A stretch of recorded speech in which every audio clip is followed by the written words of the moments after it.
Hey guys, so glad to see you. So today's video I'm going to be doing a book review for you, and the book that I'm going to be reviewing for you is The Art of Wishing, which is written by Lindsay Ribar. Okay you guys, so this book came out not too long ago at the beginning of this month, and when I came across it I was like, hey, this seems like a pretty cute idea.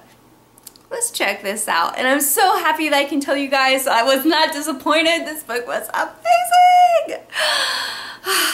So happy. So you're probably like, well, that's great. So happy for you, Cora.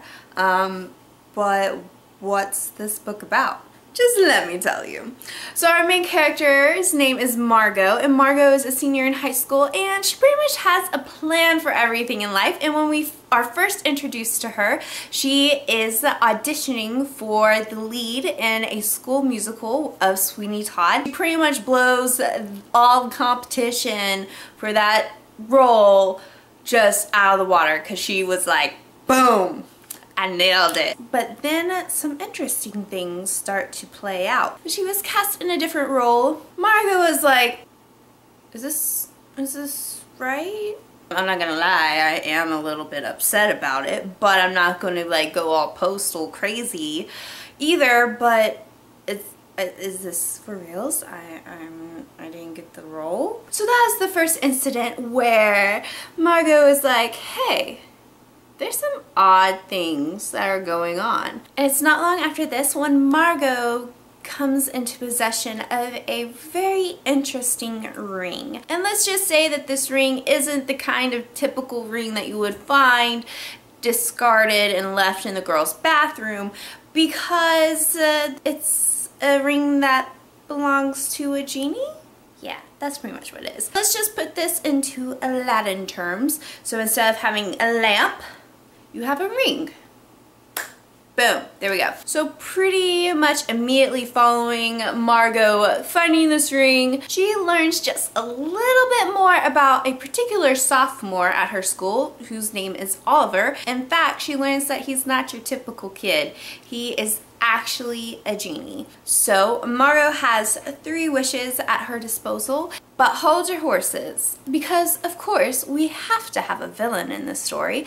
And let's just say that this villain is a really old psycho murderous person who has been after Oliver for a rather long time. Margo and Oliver don't actually have a lot of time at their disposal before things get really interesting and intense. And then when Margo finds out about our said villain, she's like, hey, that's not cool. I mean, I wouldn't want anyone to try to kill me, and it's pretty much not cool that someone's trying to kill you, so maybe I can help. And yeah, things just go from there. That is a quick little synopsis about what this book is about, to just whet your appetites and pique your interest.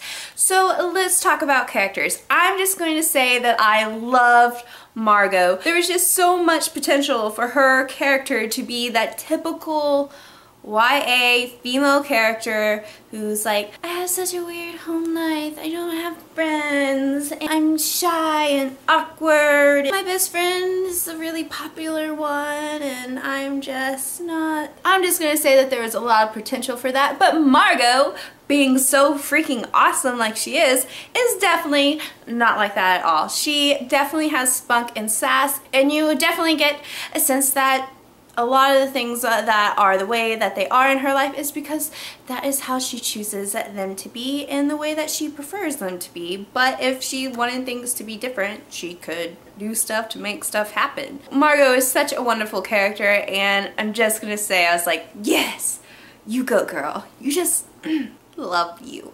And of course, let's talk about Oliver, who is our genie, and I really liked Oliver as well. He's a pretty cool guy. Oliver has a lot of different sides to him / identities. When you read the book, it'll make sense.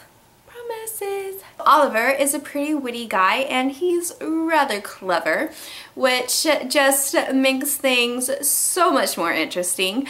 And yeah, you can't not like him. He's just Just adorable, just so cute. I will mention one thing that I did not necessarily like too much about the story, but it wasn't by far the worst thing at all. And I'm just going to bring to your attention that you will experience some insta-love in the story, but hold your horses. Stop right there. I know what you're thinking, but to be honest, this is definitely not the worst case of insta-love that you will come across in YA fiction. I mean, it's there, but it's not terrible, terrible, awful where you're just like slamming your head against the wall. I just wanted to let you know that. My camera is flashing out at me and it's gonna run out of battery, so I'm gonna wrap this up really quickly. And I'm just going to say that I give The Art of Wishing by Lindsay Ribar 4 stars out of 5. You guys, this book is so cute and you have to read it. I am definitely going to be rereading this book again this year. Maybe a couple of times, because it is just such a cute, fun, light novel and you will get through it really quickly.